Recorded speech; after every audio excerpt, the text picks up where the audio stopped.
12th century England, civil war, famine. The village of Woolpit was barely surviving, but nothing could have prepared its people for what crawled out of a deep wolf-trapping pit one afternoon. Two children, a boy and a girl with skin the color of fresh green leaves.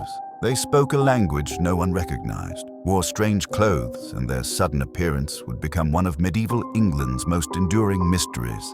This wasn't just a tavern tale. The event was recorded by two respected medieval chroniclers, William of Newburgh and Ralph of Coggeshall. Both men insisted this was not folklore or fantasy, but a true historical account. It happened during harvest season. Villagers working the fields heard strange cries echoing from a nearby pit used to trap wolves. When they gathered around and peered into the darkness, they found two terrified children huddled together. It wasn't just their fear that startled the villagers.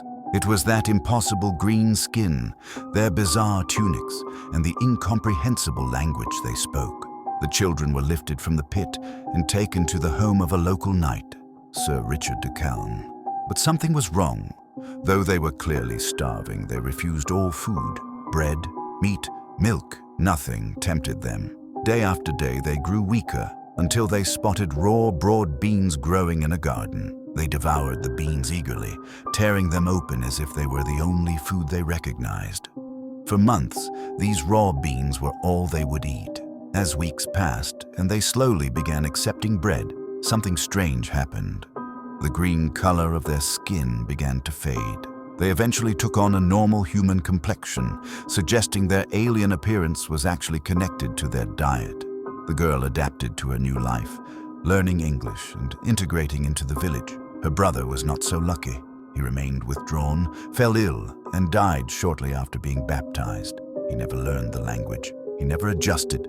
And then he was gone. That left his sister as the sole survivor and the only one who could reveal the truth. The girl, now known as Agnes, finally explained where they came from.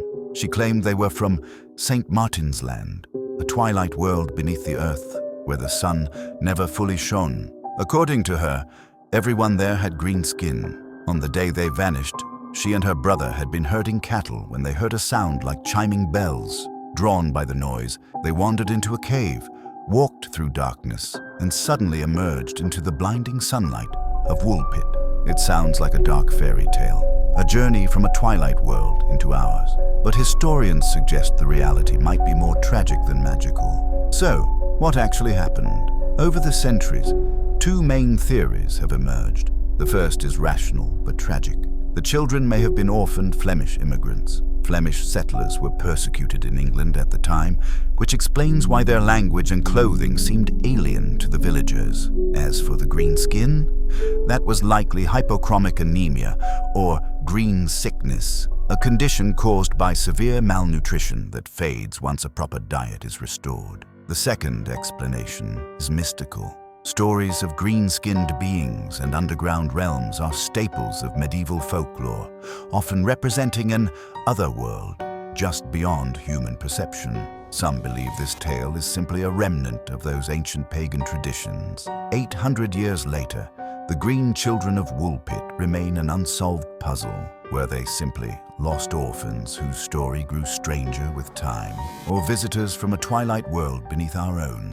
I want to know what you think. A tragic case of lost children, or something medieval England never understood?